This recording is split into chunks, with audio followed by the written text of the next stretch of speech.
Everyone's talking about coronavirus and what it's doing to the world. For a casual reader like me, it's overwhelming. Nobody is talking about life after the corona. There has to be some good in this situation, right? We're not destined to go back to the dark ages and die a horrible death, surely? I don't believe so. Our human nature to be fearful has taken over. It's time to consider life after the pandemic from an optimist's point of view. That's what this article will explore.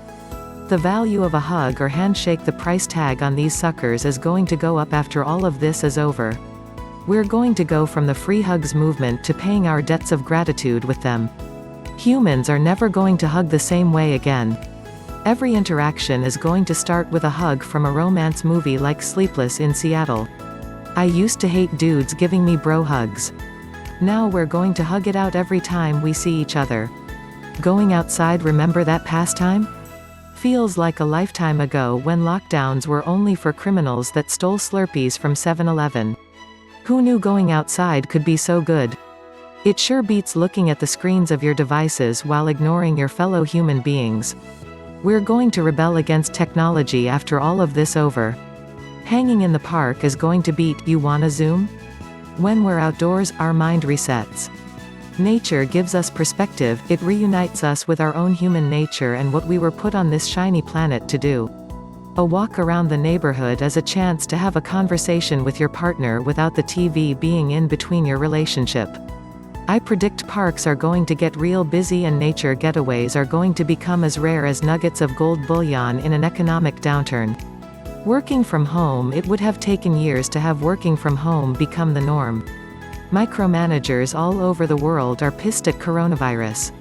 Coronavirus has shown us that working from home works.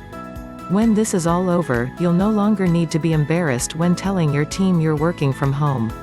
Employees that work from home will no longer be considered lazy.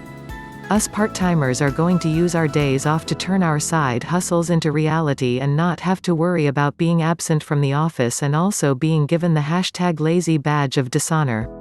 Thankfully, coronavirus is forcing us to change the way we work, and this is a blessing in disguise for wannabe entrepreneurs, stay-at-home parents, remote workers, freelancers, and guys and gals that want to sit at home in their PJs with a dress shirt on and nothing but underwear below, while on a video call with a client who has no idea. Guilty, Your Honor. Washing hands. I'm going to be honest here, my washing hands routine was lazy as heck and lacked some skills. Thanks to coronavirus, I'm washing my hands better than my dental surgeon after giving a patient a filling because they overate gelato. We will all appreciate washing our hands after this. The gift of soap can save our lives, and that idea was lost before these corona times. A salary without a bonus. Those entitled folk who treat annual bonuses like their birthright are going to be grateful after corona times. Just having a job is going to seem incredible when this is over. A bonus is a privilege, and I'm grateful that the coronavirus reminded us all of that. Everyone has to give up at least one thing during these times, and those who qualify for bonuses are going to be donating them this year to their employer who has endured and hopefully survived this black swan event. A financial buffer. The amount of buffer we need to survive a challenging time is going to change after all of this. Many of us have been caught out by not having put enough money aside to weather a storm nobody could see coming. A buffer of money during a pandemic is a huge stress relief pill for an anxious mind trying to battle an invisible murderer in the air. We will never save or invest the same way again. We will be more cautious and think about random events that could shut businesses or cause us to stay at home for weeks on end.